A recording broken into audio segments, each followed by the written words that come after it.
It is 11/4/2024, a magnificent Monday. Level Up College Football Podcast in the building. It's just me and Sarah C today. Andy P done vacated the premises. He done went and seen the trash Brooklyn Nets play a basketball game. Don't even get me started about how trash they are. But we're here to talk college football, college sports. And I'm sitting back with my girl Sarah on Fans First Sports Network. And wherever you get your audio podcasts, Apple, Spotify, and Google, make sure you listen to the Level Up College Football Podcast. But today we're live on YouTube. And Sarah, I got to ask you, how was your weekend and how's your week going so far? So far, so good. I am doing my hosting today from sunny Florida right now. My God. Yep, I've been down here since about Wednesday. So I'm sitting in my mom's dining room right now. Just been having a grand old time down here, having a blast. So it's been so far so good. Man, that's wonderful, man. I'm glad you get the vacation. I'm stuck here in the bipolar Ohio weather. You know how it goes. One day we're 67, the next day we're 28, the next day we're 73, and the next day we're 39. So It's bipolar. It goes up and down, up and down, up and down, up and down, all day, every day. But I'm glad you're enjoying it. But Sarah, even before we get to the context of the conversation, man, how did you like the college football weekend that we just came out of? Oh, it was great. So it was kind of a fun little moment too, because it was me and my mom. So my mom was paying a lot of attention to the game too, and we just had a really fun time. She's partially why I love football, because growing up she learned to love it. So it was a fun little experience. But I can't say enough about. I don't know what Cam Ward is. I don't know if he sold his soul or something, but that kid can play ball, and he can. I mean, in the first half, I literally was going "Oh, Duke's gonna pull this off. They really have a chance." But I was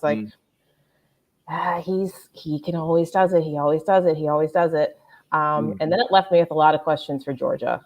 I still I don't know. I have a lot of just say it. They suspect. Just say it. You're allowed to say it. You got freedom to say it. They suspect. Be honest. Massive suspect. And it's back. And it's not that was not the question at the beginning of the year. So it's just every single game, it's he just can't seem to get over it. So and then of course I really was actually highly impressed with that win with Ohio State over Penn State. I thought that they looked a lot more cohesive. I thought that Howard just played he let his mistakes happen early and came back playing a cleaner game. So I was really, really happy with the outcomes out of most of the games. So what about you? Man, Sarah, I tried not to be so biased because it was such a big game for my beloved Buckeyes, and so I tried to pay attention to the landscape of college football outside of just locking in and talking about what's going on with the Buckeyes. And what I saw is a lot of separation. And I think that's what we're going to get to with the context of the conversation is I think I'm starting to see separation because literally we are on the eve of the all-time first top 12 college football rankings for a 12-team playoff. It's never happened before. We're on the cusp of it. We got a few hours. It'll be jumping off this time tomorrow night. So I think we're starting to see separation of who's in and who's out. And I think we're starting to see separation in some of the teams that have really big flaws, because I'm looking across the board, and this is the first time, Sarah, in my whole lifetime experience, there's not a true number one. There's always been this team that's man, they just can't lose. Not this year. No. Not this year. And this is, I think it's a byproduct of stuff that me and Andy has talked about and stuff that me and you and Andy have talked about, where the college football game is moving more towards the professional game. And it's going to be hard for anybody to remain undefeated and just be that one team you're they some dogs. So that's what I'm starting to see. I don't know if you saw that or not, I saw that a lot in the Big 12 and the ACC especially. I mean, those are coming down to two teams truly that are really, I think, can pull it off. Big 12, maybe three. But the ACC, I mean, SMU and Miami pretty much both have an easy way out. So they're going to go to the championship. But I was listening to a podcast earlier, and now it's kind of coming up in the questions of if you go to that game and you lose, do you get punished? So it's going to be interesting, especially in the SEC and the Big Ten, on seeing, because of the amount of teams that are still slightly alive, who's going to end up going there, because they might want to end up not going to the championship game so they can make the playoffs. Facts. So it's going to be interesting to see. But yeah, I definitely agree on the separation. And Oregon's good, but they really haven't played anybody besides, in my opinion, than Ohio State. So I'd like to see them they've gotten better though weekly. But no, I don't think there's a true number one, and it's going to be a lot of fun to see what's going to happen after Tuesday in so many different ways. Facts. So when we start talking about separation, because that's the context of this first segue of the show, okay? I'm just saying, I'm going to throw it out there and you tell me, right? I think that there's clearly 4 Big Ten teams that have a shot for the college football playoff. But I think that the SEC's really got 7, right? Well, there's 12. And you haven't talked about the Big 12, the ACC, the Boise State dilemma, the Notre Dame dilemma, and one of the service academies. So even though I think that there's been separation, I think that we're going to see the truth of the matter concerning who's ranked and who's not with that inaugural poll. Because I think, Sarah, and this is just me, if they put more than 4 SEC teams in it, it's bias. It's straight up bias. It's straight, because there's no way. There's no way. So asking that, how many teams from what conference do you think should be where and how? Well, I really started to look at it, and I looked at pretty much my top 10, I think, is a solidified thing. And I pretty much put in, who I think is the winner of the conference right now. So, and then I think I went with, right now I have 3 Big Ten teams, and I had only 2 SEC teams, and that's only out of 9. So I have Boise State and Notre Dame. In the FPIs, they're super high, and that's going to be the biggest call of what we're going to see, what they use. Because I think the AP is a little bit on the SEC heavy side, and I don't know if that's going to be how they look at it. I know that those are the bigger market teams, but these smaller market teams have really been building some really great press and a lot of fun. Boise State with Genty, they win as he goes. Indiana coming from a basketball school. So I think they're going to use those a little bit. So I'm really intrigued to see. But no, I think no more than at least 3 to start, and then see where else you go with the rest of them. Yeah. Because I think Army's still going to get ranked right now. I think they're going to be in the top. So, and it's going to be based off of their game against Notre Dame. Yeah. So let me ask you this.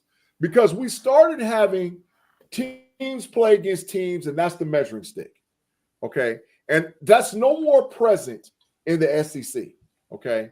So right now, as far as the current conference standings are concerned, you have 2 elimination games that we can see. I think people have circled the wagons and saying Georgia, Tennessee is an elimination game. And I think people have circled the wagons by saying Texas A&M and Texas is an elimination game. So, but my question is, do you think that an LSU or Ole Miss can crash that party and put them in position to where they don't know what the heck to do, not with this first poll, but with the polls moving forward? Oh, I think that's really going to factor on this week. And I have one of those teams winning, and I have one of those teams losing. And I really think that that's going to come down to who's going to be that little bit of the thorn in the SEC side, and just because they're both playing really good teams. So it's not like we're playing a lower competition team to get this win. And it's going to really show a lot, I think, out of both of those teams extremely strongly. So I'm really excited for it. And I think that hopefully that's their stick on the 2 lost teams is the ones that, they're playing Georgias, they're playing Bamas, stuff like that. Because sometimes I'm a little worried about who is going to get up there with their losses. A&M, I think just that South Carolina loss is awful. Too much? You think it's too much? Yeah. And I think, but then Boise State on the other side, their only loss now is against BYU, and look at what they've done. No, so, Boise State lost to Oregon. Or to Oregon, I'm sorry. Yeah. You're all right. You good. Boise I State. forget who it But was that lost to BYU. they lost 34-31 to Yeah. Oregon, and Ohio State lost 32-31 to Oregon. So, now, I mean, Oregon's got some quality wins, And now, listen, this is the reason I paired that question to ask it, because, and this is just my thinking, and I might be dead wrong, but I think at the end of the day, you're going to end up with 4 Big Ten teams with 1 loss before the championship game. I think Ohio State will beat Indiana. They've already beaten Penn State, and Oregon has already beat us. But I think that Oregon might lose a game before the championship game. The reason I'm saying that is because I don't know the status of their number 1 dog wide receiver. Listen, I saw him on the sideline of the Michigan game, and he had a sling on his arm. So to me, that's telling me you got a shoulder injury or you got something broken in your arm. And I don't know how real Gabriel is without him, right? So I looked at the remainder of their schedule and I was like, man, is there a game that I could circle? But with Oregon, you never know, because in the history of Oregon and the tradition of Oregon, Oregon always lays an egg, and it's always late. They've done it forever. Outside of the year of the 2014 playoff, they always lay an egg. So I'm saying, okay, Oregon might mess around and lose, but even still, if they're undefeated, then you got 3 1-loss Big Ten teams. Say Ohio State plays Oregon in the championship game. The Buckeyes beat them. Now you got 4 1-losses Big Ten teams. You can't leave none of them out because they lost to each other, and they all lost. They'll all be top 10 ranked teams. So if there's 4, there's Notre Dame 5, right? You put, say, Boise 6, right? Because Boise fills the power conference. You got to have the ACC champ. You got to have the Big 12 champ. There's 8. So at max, I'm thinking you can only get 4 SEC teams in. So my question is, what's the shenanigans that you think is going to see concerning, will they just say, no, the Big Ten is not better than the SEC, or what you think is going to happen? Man, I wish I had that Nostradamus mentality to know what was coming, because, man, I really, really don't. I think that it's going to be like, I think Indiana's, if they do lose to Ohio State, I think it's going to be based off of how they lose to Ohio State, really. I think that's going to come down to the quality type of loss that they might possibly have. And I think that's going to be a massive factor in a lot of these. Again, I think that that's going to count for and against those games, like you said, at the end of the season with Tennessee and with Texas. And, these teams at the other side might end up thinking like, okay, I'm not going anywhere, but can I ruin their day? So I'm more like intrigued to see what ends up happening with their, like, what kind of quality losses some of these teams have versus quality wins in the SEC. And I think that they're really going to start showing in these next couple of weeks. So yeah, I definitely agree. I don't think it should be more than 4 teams from any conference. I just think that then it becomes a popularity contest, which I know last year seemed to be, but I think that was with the 4 and, with the injuries. So facts. Yeah. I think that it's still going to be a really big test on see what they do on Tuesday to really see if they are really paying attention to the power indexes and stuff like that and those type of stats. But I can't wait to go on any social media on Tuesday. It's going to be college football or the election, and that's going to be 2 of the craziest people in the world right there. Yeah, exactly. I mean, you're gonna have a lot of intrigue, a lot of battling, a lot of opinions about this and that. I just think it. So one last question before we take our first commercial break. Who do you think has played their way out of the playoff? Like, they're not getting in. No matter if they win out, no matter what, they're not getting in. Who do you think has played their way out? I would say the 2 teams I definitely think that played their way out after this week, and one is based off of injury and one is just the quality of the loss. I think A&M now with Moss being injured, I mean, they're going to look at that. I mean, they're going to have, it's going to be really, really tough. So I just don't see them being able to pull off. I mean, I like Elko and I love that defense, but if you can't get scores against some of these other teams, I mean, you're not going to win those games. And I think Clemson's loss this past week just pretty much took them out. I mean, they really, really laid an egg this week. And now, that loss to Georgia actually looks a little bit more legit because they weren't playing anybody between them. And Louisville was good. Louisville's kept a lot of teams close. So I was super intrigued to see that actually happened. And that made me lose a lot of faith in that team. So I think those two teams definitely played themselves out. Mm-hmm. And I think SMU has almost played themselves in. I can't wait to see how that ends up. I promise you, Sarah, that's where I was going. I think SMU has played their way in. Yes, I 100% agree. Yeah, I think SMU is going to give. And listen, there's no way at the beginning of the year I would have bet you or Andy and been like, SMU is going to play Miami in the Big 12 championship game. And even though I could see way out there, look, I couldn't see that, Sarah. There's no freaking way I could have saw that. But I have been saying this, and I've said this to everybody I've talked to that I talk with about college football. SMU is a sleeping giant. They have a $50 million collective that they've already shored in. The Saudi Arabian team that does the golf wants a part of a college football team, and they're circling the wagons around SMU. And I keep trying to tell everybody, wouldn't it be ironic that the only team that ever received the death penalty, now when they have the inaugural 12-team playoff, is in a playoff? How much parity would that say concerning college football, Sarah? I mean, that would definitely be interesting. I was wondering why Bryson DeChambeau was at that game. That answers that question. I didn't realize that had to do with the whole live thing and them becoming investors in there. So that's a little story that I need to catch myself up on. I mean, they've used the portal extremely wisely. That Jennings kid is just on fire, and it's extremely impressive. And man, I mean, watching this game, I was very, very sad, but also extremely, extremely impressed by just the way that they just took over and didn't give up. And I was extremely impressed. So yeah, I mean, it'll be interesting.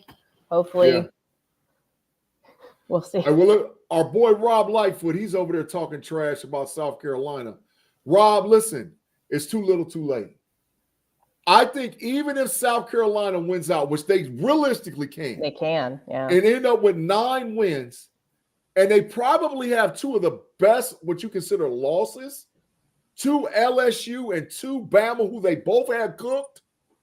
I just don't think you can overlook the 3-loss component unless you have a bunch of other 2 and 3 loss teams concerning that SEC mix. Because now you start looking at strength of schedule, you start looking at our FPI, you look at all the other things that you measure. And if you say, okay, we lost to Bama, who's going to make the playoffs by 2. We lost to LSU, who's going to make the playoffs by 3. Right?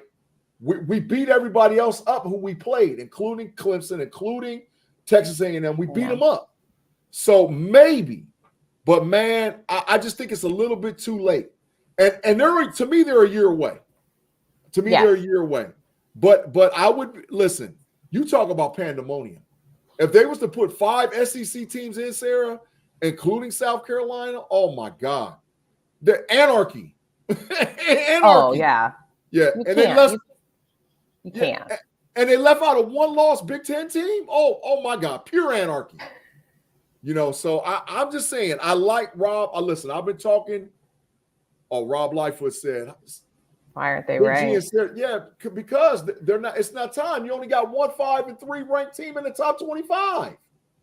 But the AP don't matter no more, Rob. We're talking about the poll tomorrow, right? And that's what we're going to talk about when we come back from this quick commercial break on Fans First Sports Network. Me and Sarah's going to give you a little toss, a little taste about what we're projecting for the top 12 tomorrow for the playoff. But if you're watching us live on YouTube, give us a hot second. We got to pause for the calls, pay some bills, get some audio paid. If you're listening to us, wherever you play audio podcasts, Spotify, Apple, and or Google Podcasts, we'll be right back with Sarah C. and Big G on the Level Up College Football Podcast.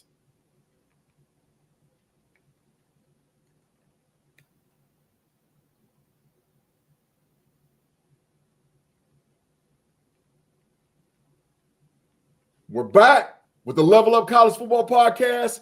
Andy P, Sarah C, and Big G. We missing Andy P, minus him. Dude went to the Brooklyn Nets basketball game. Get up out of here. They big trash. Nobody want to go see the Brooklyn Nets play no basketball.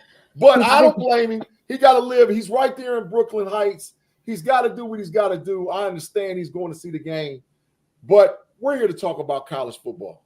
So, Sarah, first of all, how you doing? How you feeling? I know you're getting them sunny rays down there in Florida. You're feeling better this week. I know a lot of us was concerned. A lot of prayer hands for you. So, we're glad you're feeling great. But, Sarah, we got a big day. Tomorrow's Tuesday. Yeah, it's election day. But it's the college football playoff day. First day for the playoffs. 7:15 Eastern Standard Time, brought to you by ESPN and ABC. The poll will be released. Sarah, I want to get your projection for the inaugural top 12. Who you got and where you got them? All right. So this is where I went. And I said, I feel sure about the top 10. I'm kind of a little questioning at the bottom. I went with Oregon number 1. I think they're still going to put Georgia at number 2. I think Ohio State's going to come in at 3. I think they're going to put BYU as 4. I think they're going to go with one from each conference to start off. Okay. And then go from there. I think Miami will probably end up being 5. Okay. I went with Texas as 6. I went with Indiana at 7. I think that they have scored a lot of points, and that might impress some of those. I went with Notre Dame at 8. Boise State at 9. Penn State at 10, Tennessee at 11, and 12 is where I'm super, super questioning. I wanted to put Bama there, but I don't feel super comfortable. I almost wanted to put SMU there, so I kind of have both of them tied in my heart of hearts of what I think is probably the next best team in that list. So what about you? Sarah, that's not a bad list. I'm lightweight digging that list. I just don't think BYU will be ranked that high. Okay. But I do think that they'll be ranked somewhere between 4 and 8. I do believe that. I think they'll be ranked between 4 and 8. But I think that because of the inaugural poll, I don't know if they're going to just play the conference bit. Because if they do it like that, then it will probably go Oregon 1, Georgia 2, Miami 3, BYU 4. And then who's the next best team? I think probably Ohio State would go 5. And then probably Indiana 6. Probably Notre Dame 7. Notre Dame 7. SMU 8. And then work your way down. Because I got SMU a lot higher. And then maybe Tennessee maybe 9. Working your way all the way down and get to number 12. And there's a mix between Boise State or Penn State. At 12. But I don't think they're going to go that way. I think they're going to actually talk about who's ranked and how, as far as the strength. So if I had to go my ranking, I would go 1, Oregon, 2, Georgia, 3, Ohio State, 4, Miami, 5, Texas, 6, Tennessee, 7, BYU, 8, Notre Dame, 9, this is where it gets scary. Probably Penn State. No, 9, Indiana, 10, Penn State, 11. It's getting scary again. That's what. I probably got maybe LSU. And 12, Boise State and SMU tied at 12. If I had to pick my initial, But I don't think that the initial voting or parity is going to be the final, because we know that. We know we got a lot of separation to go on these last 4 weeks. Absolutely. But I'm gonna ask you this question. What would be the doomsday scenario with the poll, the initial poll? What would be like, man, no way. We're not going with this, man. If Ole Miss ends up in the top 12, and I have a weird thinking thing. There's just something about them because of their quarterback and their coach that they could end up being that 2-loss team that could go. And because there's a lot of love and there's a lot of hate out there for that team. Man, Sarah, you know what's crazy? I was thinking the exact same thing. And guess what? Ole Miss plays Georgia this week. I know. So I'm like, oh my God. If Ole Miss if they're in that top 12, there's a lot of finagling going on, a lot of bias, Sarah. A lot of bias in that top 12. A lot of bias. They're still ranked high in everything else. So I wouldn't be surprised at all. You know, I had a conversation with a guy, and I don't know how he talked me into this, but he said, gee, Jackson Dart is still in the Heisman race. I said, there's no freaking way. He said, I'm telling you, bro. After this week? He said if Ole Miss beats Georgia and wins out, and they go to the SEC championship game and win, Jackson Dart's going to win the Heisman. I said, man, stop it. He said, gee, I'm telling you, you better take a look at Jackson Dart. Look at his numbers. Look at what he's doing. And I'm like, man, get up out of here. He said, bro, I'm telling you. So, as Sarah, I think both me and you looking at that like, man, you got to be kidding me. But it could happen. It could happen. I got another question, Sarah. Does Colorado crash the party? I would love it. Wow. It would be great. I think this game is gonna really, really benefit them if they can pull off a really, really nice win. I hope to see it. I think that they have the ability to. I know that Tech's coming off of that upset, but I just don't think that they have enough stamina to keep that up. It'll be interesting. If not, I don't know how they're going to pull this off. Like, is there a bubble? Like, are we going to know what's on the bubble? Because I think they might be on the bubble, if anything, if they don't make it. And if they don't crash this week and they win this weekend, they might be crashing coming up soon. I wouldn't be surprised, because these people that rank these teams and know what's going to happen and know those TV deals are coming, they're no dummies. Everyone wants to see Prime. Yeah, man, listen. The same guy that was talking me into Jackson Dart was talking mess to me about Colorado. And I was like, man, there's no freaking way. He said, dude, I'm telling you right now. He said they got 2 Heisman Trophy finalists. They got a winnable out schedule. All 4 of their last games are winnable. At the beginning of the season, you would have never thought that. But Oklahoma State, Kansas, Texas Tech, and I think Utah, that's their last 4, right? And if they win out, listen, they crash in the party. They crash in the party. And oh my God, I just want to say this. This would be nuts. Could you imagine Colorado with the 11 having to travel to the number 5 Georgia Bulldogs? Could you imagine that? You might see a lot of Florida State fans. I'm trying to tell you.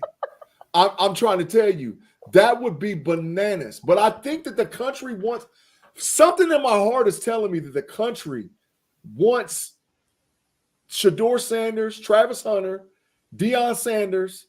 They want that in the playoff. Well, they had Hunter on the big noon kickoff and on game day. Doing a Heisman pose. like he's already got it. They act like Genty ain't out here getting break Brady Sanders' record, right? They act like Dylan Gabriel ain't playing out of his mind. They act like Cam Ward doesn't have 3,000 yards passing and 30 freaking touchdowns already with X amount of games left to play. He's on the pace for Jalen Daniels' numbers. So, but for whatever reason, I think that the country's done fall in love with Colorado, and I think it's theirs to play their way in, when it's all said and done. All right, last question. We got to get to another break, and then we're going to finish it out with our game week previews. It's a segue. Give me your final 4 right now for the Heisman today. Oh, okay. Gabriel, Ward, Hunter, Sanders. Oh, no Genty? I think Genty has lost it a lot this past 2 weeks, which is sad. His odds have gone down a lot. I think if he pulls off some really big games near the end, I think he could be number 4. I think that would be Sanders or Genty, but those top 3, like you said, with Hunter being he's on a media tour right now. Like they are trying to make him popular, but you can't deny Ward right now. And if Gabriel stays in the number 1 team, you're going to put the quarterback from the number 1 team. Like that's just how that goes. Yeah.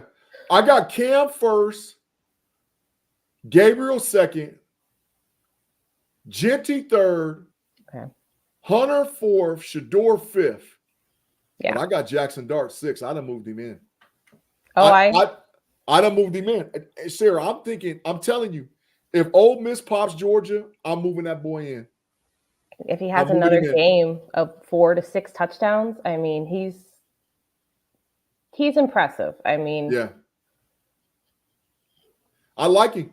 I think he legitimately can do some strange things and mess the whole picture of the SEC up for sure. All right, y'all, we got to take another quick commercial break. We got a cause for the cause. When we come back, you know how we get out on the Level Up College Football Podcast. We got to talk week preview games. We got 4 big games coming this week that we're going to break down and talk a little bit of numbers, a little bit of X and O's, and who we think is going to ride into the sunset after this week 11 of college football. If you're watching us live on YouTube, we'll be right back with the Level Up College Football Podcast.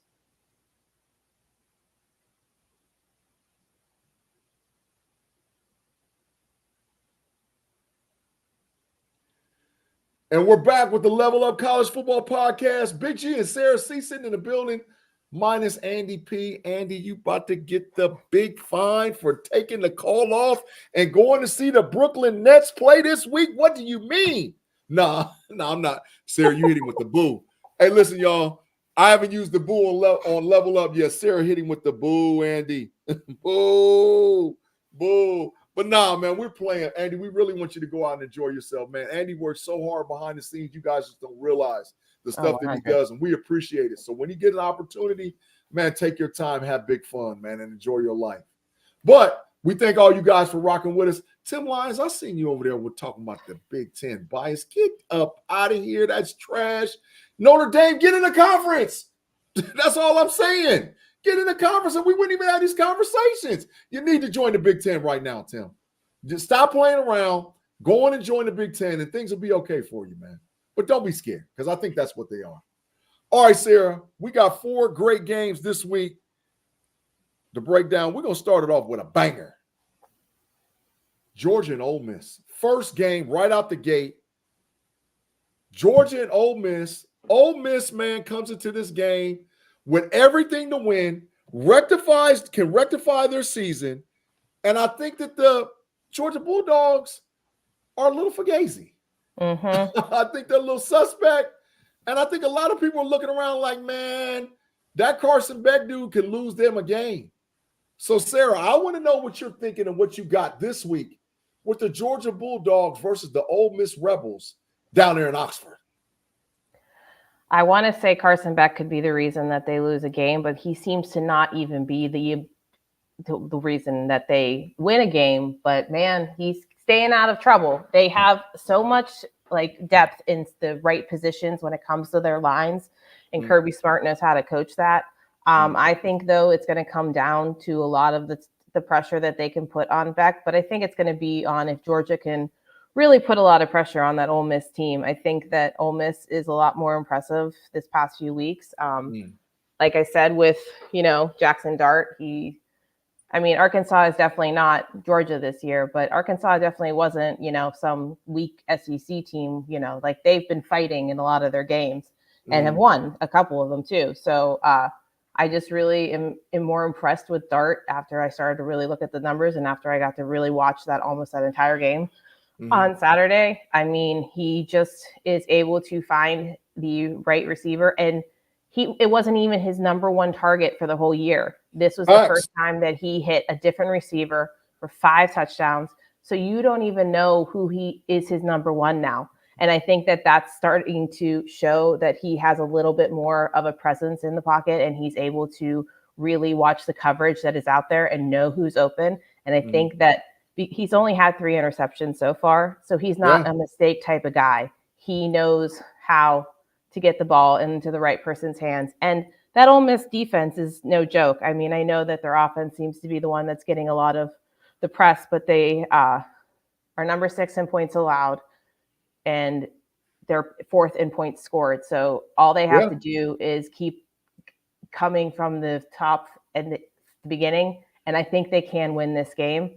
And I think Beck's going to probably have another 2 to 3 interception game because he just can't seem to get himself out of it. And if ETN is hurt, then that just takes away your entire rushing game. And Yeah. then you're going to have a lot of issues. And they still don't know. They haven't announced anything. I mean, it's a rib injury. So I'd be really intrigued to see. He hasn't been as good as he was last year, which I think also is something to look at.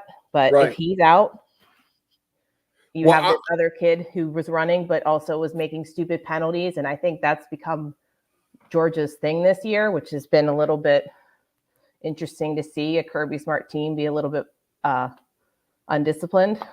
Yeah. So. Well, the kid you're talking about, the running back, Frazier, he's a freshman. You know, he's got 286 yards rushing, 2 touchdowns. But I don't know if they lean heavy into him. You know, I think the game really does come down to the offensive play calling for the Georgia Bulldogs. And will they continue to let Beck do what Beck's doing? Because the issue with Carson Beck is it's not like they're not calling the plays. But what I've seen when Georgia gets in trouble, this is what I see them do. I see Georgia take the reins from a little bit, and instead of him trying to make reads, it's one read, throw the ball away. And they're designing the plays more and more to where it's underneath screens, quick outs, little nothing really spectacular that takes a long time to get going in the pass game, right? So that when they get in trouble, and then they run play action off of that. But like you said, without ETN, if they got to lean on Frazier a little bit, he's good. He's a freshman, but I don't know if he's ETN. No. You know, and I think that's where Ole Miss can maybe take advantage of this thing. You know, on the other hand, Georgia was a perfect fit to beat up on Texas because Texas wanted to Maserati them, but didn't have the quarterback to do it. Ole Miss got the quarterback to do it. Jackson Dart will Maserati them boys. He will take shot after shot after shot after shot. And I don't know if Georgia's built for that. I don't know if they are. I think they was able to get to Ewers and shake him up. I don't think they can shake up Dart. I really don't. Man, actually sitting down and watching film, and listen, I've been heavy with this clicker. I got the wrong clicker. Me and this clicker right here done become friends, man. And I wanted to watch, and I'm like, man, because once my friend told me about Jackson Dart, I was like, yeah, right. Let me go back and actually start watching, right? But this is my question, and this goes directly what Rob Lightfoot's saying. Rob said Georgia versus Ole Miss versus Smart versus Kiffin, and Kirby will kill Lane. Forget the players. There's a little bit of facts. Not wrong. There's a little bit of facts to that, man. It's a little bit. Kirby Smart lightweight owns Lane Kiffin. But if there was ever a game that Lane Kiffin could get back, this is the game he could get back. It's in his crib. It's going to be going crazy in that Ole Miss Oxford atmosphere. So, Sarah, we talked about the game. I want to get your prediction and your score for this week's game of Georgia and Ole Miss. So this was the one of the SEC games that I said I picked one kind of upset, one non. This is the upset. I was not happy with the way that Georgia played. I mean, I think that Florida just kept getting injured, and because they were putting up a really nice game in that first half against them. And I think that Georgia is showing a lot of weakness. And I think Beck's about to lose a game finally for them. I just don't have a lot of faith in him. And I just think that I don't know if he's just like ready to be done and going into the NFL, but but the way he's playing, I don't know if that's going to help. Because like you said, he's reading once and throwing.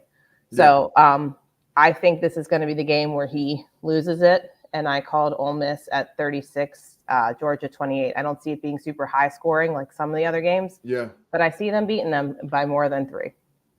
Sarah, now you know last week with them SEC games and the upsets, I picked 2 out of 3. The only one I missed was the Georgia-Florida game, and Florida had them cooked. If DJ Hemingway doesn't get hurt, they beat them boys. So I'm calling for the upset too, Sarah. I'm calling for it. Give me the Ole Miss Rebels. Bubbles, Kevin Ingram, wherever you at, rolling Ole Miss. That's my homeboy that played outside linebacker for Ole Miss, man, back in the day. I'm calling it out.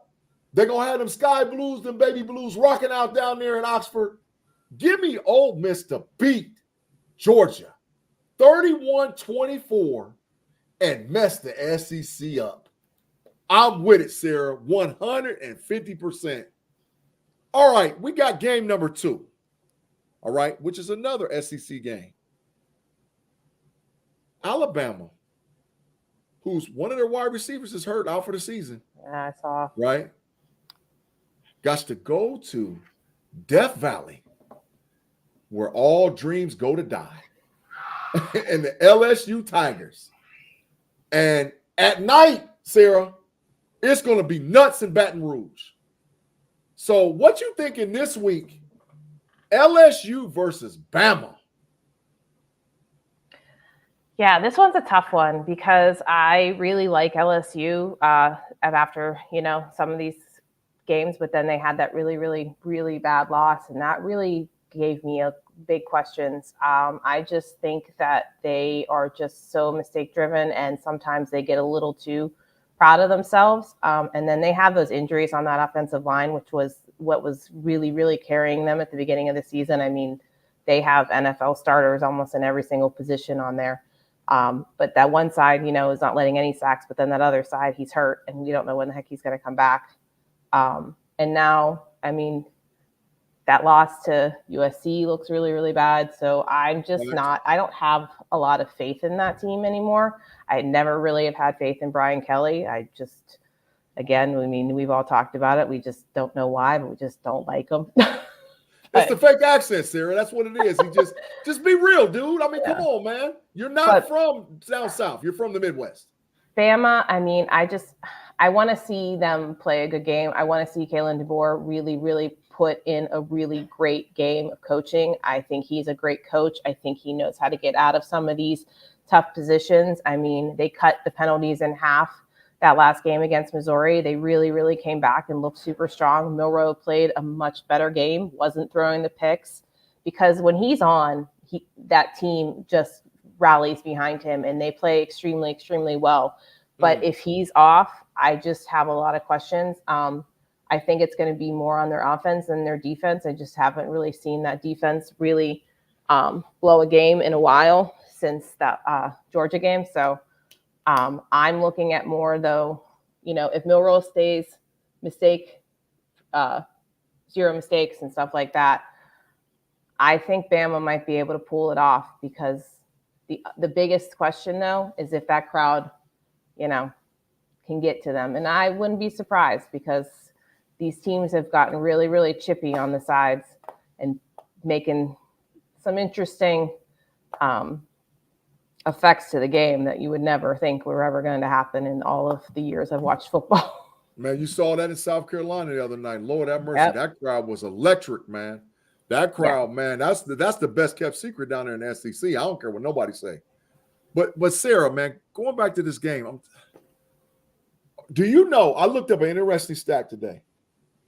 Do you know that Alabama is on pace to not have a 1,000-yard rusher since the first time since the 2007 season? Oh my! Their leading rusher has 450 yards. No, their leading rusher is their quarterback. No, Milroe's number 2. Number 2. Cam Milroe, their leading rusher, with 74 carries and 450 yards.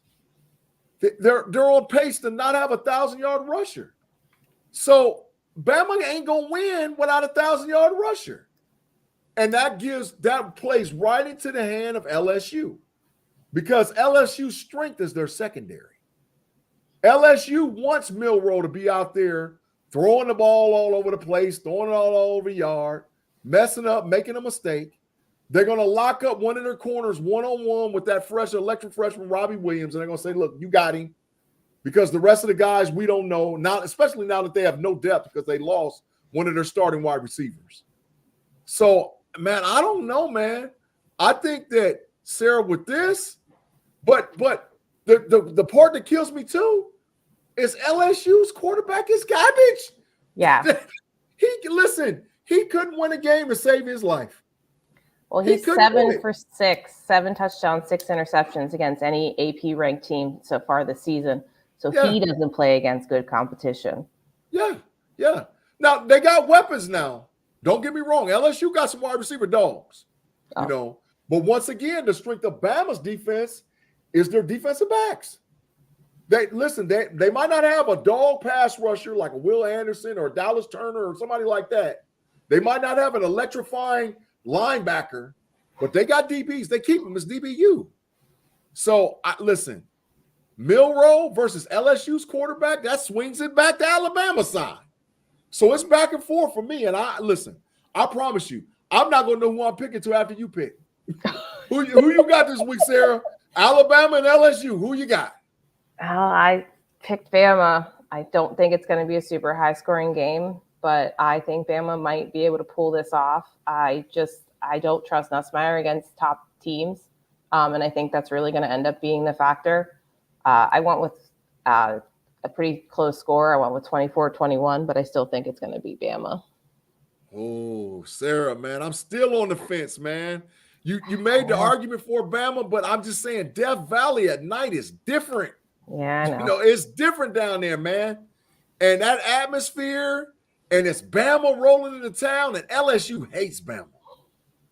So, Lord, man, I wish I had a coin. I'd have to do a flip, man. But I got to go on the side with the explosive athlete. Even though I hate to do it, give me Bama and Milroe and them to win 24-21. Yeah. And in LSU's dreams of actually getting to a college football playoff this year, man. But I don't like neither one of them. I'm just going to be honest. I don't like neither one of them. I don't think neither one of them is for real. Either way. Because like I said, they can't run the ball.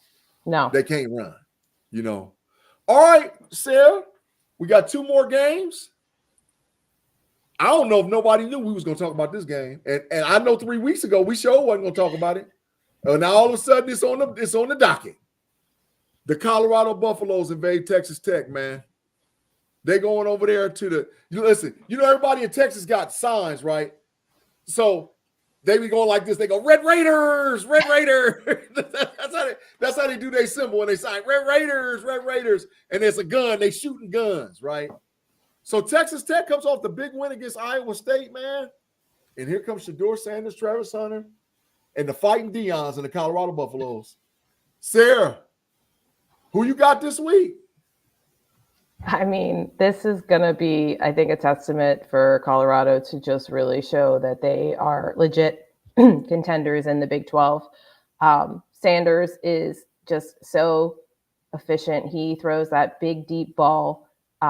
He's at 73% completion percentage, which is uncalled for in some of these eras now. And Texas Tech this last game was the first time that they didn't allow the most points against a Big 12 team. And I think it's just going to come back to right that. They have so many weapons on the outsides on Colorado, but it's going to be in the hands of Sander and Hunter. And then if Hunter has a really, really strong game on that other side on defense, I wouldn't be surprised if he gets at least 1 pick, because Texas Tech's quarterback didn't lose. He threw 2 picks and he threw 2 touchdowns. That's not someone that I really have the highest amount of faith in. I think that they won off of their running back, and that's going to really be what comes down to it, because that's the guy that ends up in the end zone. And that's how they've been able to win their games, is that they get the possession and they drive down to that goal line, and then he ends up walking himself in. So it'll be interesting to see, but I really, really it's going to be tough, I think, because of the fact that it's an away game. Yeah. But I just have so much faith in that Colorado team. Every week, they've just gotten so much better. Sanders has looked so much better. He's really, really gained confidence and has been better publicly, too. He's not bad-mouthing people. He's really, hyping up this team, and he looks so good. And his relationship with Hunter, I think, is something that's extremely special to have on a team like that, because that that's one person that if you throw the ball to him, he's going to get it. That's big facts. Hey, listen, Sarah, Afton said, you feel right at home. There's no way. Afton, I lived in Austin. I've been to Lubbock. Nah, I ain't going to feel no home over there at all. I can't stand the Red Raiders. Even when they had my homeboy, I didn't like them. And I was down there around that time period. So, I would never be a Red Raider. Tim Lyons said, man, he's not sold on Shedeur Sanders. He said he'll never be a top 10 quarterback in the NFL. Tim, I want to challenge you on that, Because she said I Oh, meant the all the signs. Oh yeah. They got every Texas team. Listen, the what you call it is this. This is the Longhorn. Texas State. No, this is the Texas State. Oh, Texas State thing. It's like a bobcat. It's a Texas State bobcat. See how my hands are bent a little bit, okay, and then yeah. the Longhorns is like this, and then the Red Raiders is like this, and then TCU's is like this a little bit. And I'm like, they're like a horn frog. I'm like, what is all these signs? So yeah, but they got some stuff going on down there, and they all do it, right? But going back to Tim Lyons and Shedeur Sanders, Tim, I think Shedeur, depending on where he plays in the NFL, could possibly be that dude, you know. And I'm gonna tell you this much, by far, and I think Sarah and Andy will agree with me with this. He's a runaway number 1 draft pick, the number 1 runaway. It ain't even close. He going 1, you know. Oh yeah, yeah, I think because he'll be he's that a guy. Manning. Yeah, he's that guy, you know. So you're right about Hunter, but Sarah, what I'm impressed about, and Shedeur, but what I'm impressed about more than anything is the evolved Colorado Buffalo defense. Mm-hmm. Do you know in the last 3 games, the Colorado Buffaloes have had 21 sacks? I looked it up, and when I saw it, I was like, there's no freaking way. They've had 21 sacks in 3 games. They are putting astronomical pressure on the opposing team's quarterback.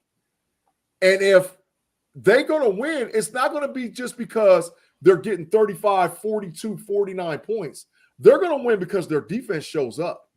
And I watched that defense evolve and evolve and evolve. And I'm like, man, yeah.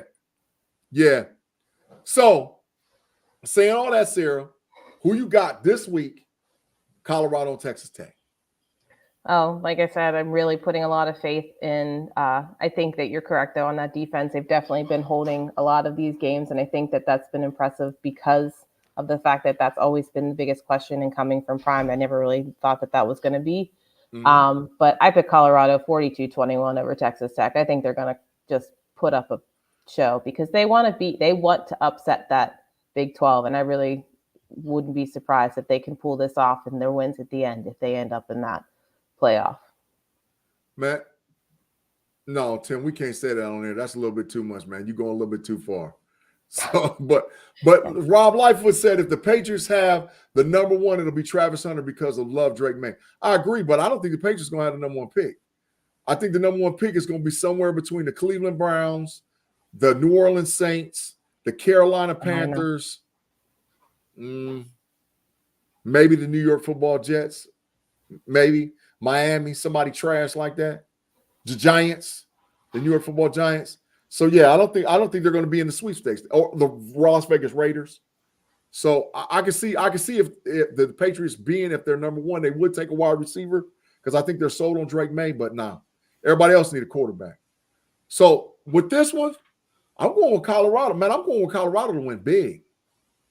Give me Colorado 48, Texas Tech 21. I think they're going to smoke them. And I think their sights are set on, listen, we have a clear path to the Big 12 championship game. We have a clear path. We control our own destiny. We got to win out. And if we win out, we're in the college football. We're in at least an opportunity to go play in the college football playoff. All right, Sarah, we got one last game. BYU, Utah. At the beginning of the year, we would have said the tables would have been reversed. Well, yeah, it would have been reversed. It would have been Utah smashing everybody. BYU, man, BYU a top 10 ranked team. Going in there undefeated. One of the last undefeateds left in all of college football. And Utah can't win a freaking game. They done lost so many in a row since Cam Rising went out. So, Sarah, does Utah pull the upset and spoil BYU season? Give me the breakdown of what you got with BYU and Utah. If they're going to pull it off, it's going to be because of that crowd and it's going to be because of that rivalry. It's just they're going to run off of fumes of some form of the happiness or joy that is in that crowd and that they're going to pull for them as much as they possibly can. But that team is a disaster. I can't even explain it. Isaac Wilson is just not it. He throws a nice ball every once in a while, but hate to say it, he's very much like his brother. he wants to throw the big ball, and he doesn't really seem to matter who the heck he's going to throw it to, if he even gets a chance to throw it, because he's not even throwing that much. I just say BYU has looked really good. Their quarterback is very much not an error type of quarterback. He's not some big, huge star, but he knows what he's doing and he looks comfortable. They only have 36 penalties as a whole in the season. They're like one of the least penalized teams. And I think with Utah having so many, newer players and injuries and stuff like that, that they've, had a little bit more of mistakes. I just think Utah's a mess, and it's sad because I really, really enjoyed them at the beginning of the season. But as soon as they lost Cam Rising, I think they just lost everything that team had to really, really go for. I think the only thing they have is that running back. But if BYU is able to hold him, then they got nothing. I don't know. Yeah. I wish there was more I could say about it. I think BYU is going to pull it off, and I think they're going to pull off a nice win. But if anything, it'll be that crowd that'll get Utah going.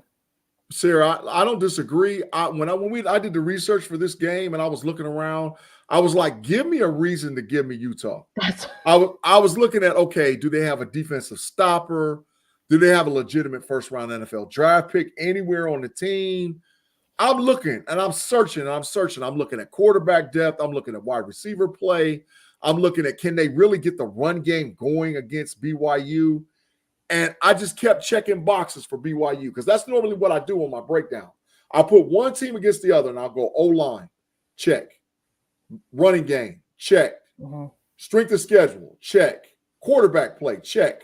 Intangibles, coaching, check. And listen, I went straight down the line for BYU.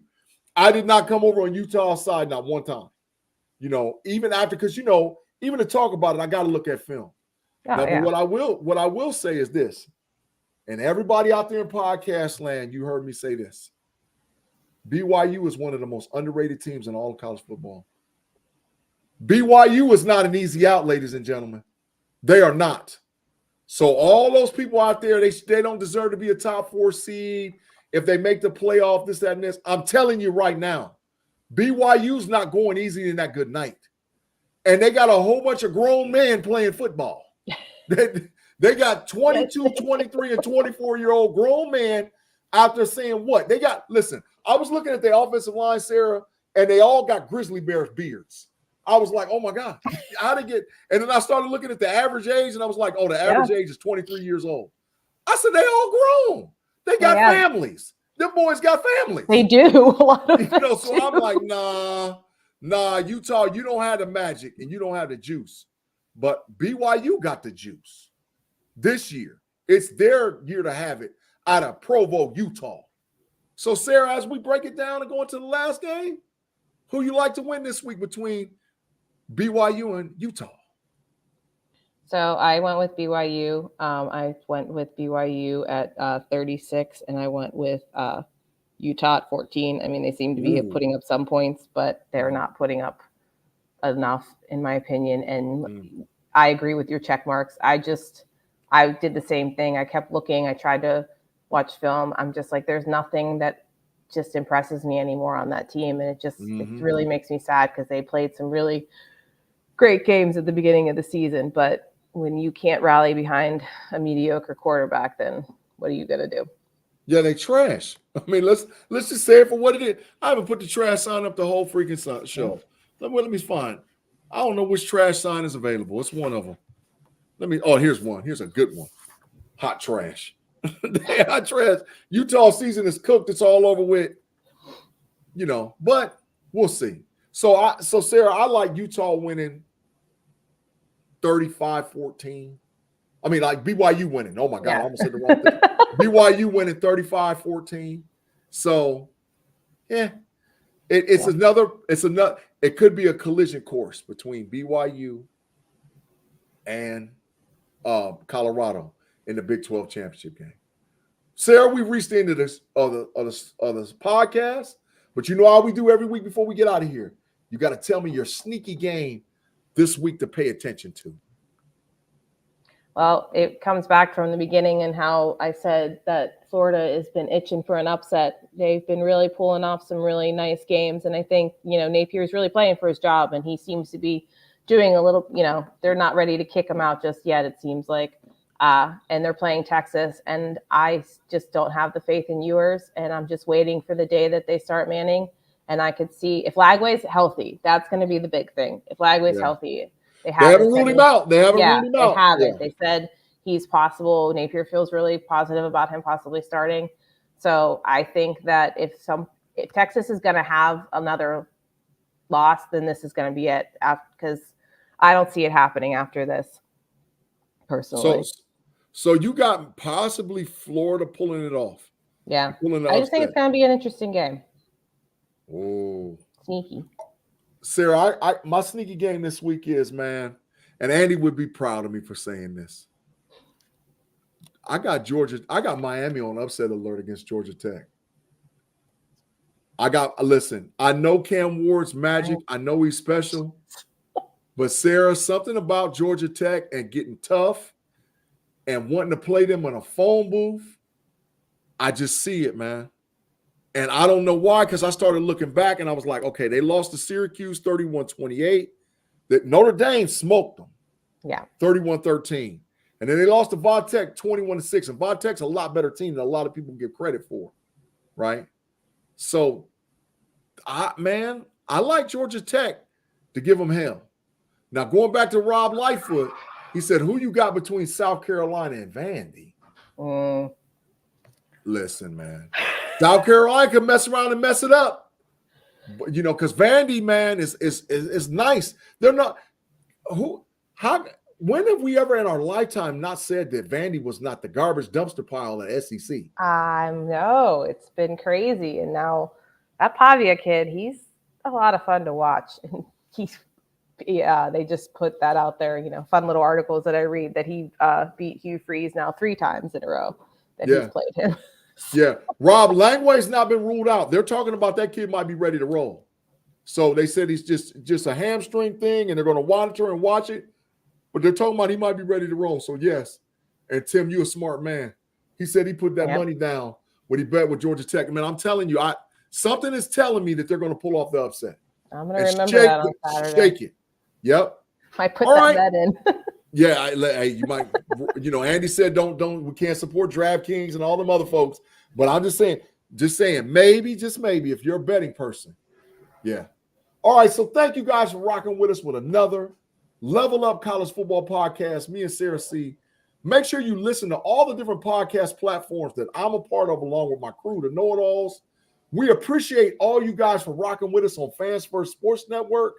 And make sure you check us out next week for Week 12, and it'll be our review of the first 12-team college football playoff on Fans First Sports Network. As for Sarah C. and Big G and our missing in action Andy P., we thank all you guys for rocking with us. One more time for the Get Down. And we'll holler at you next week with the Level Up College Football Podcast.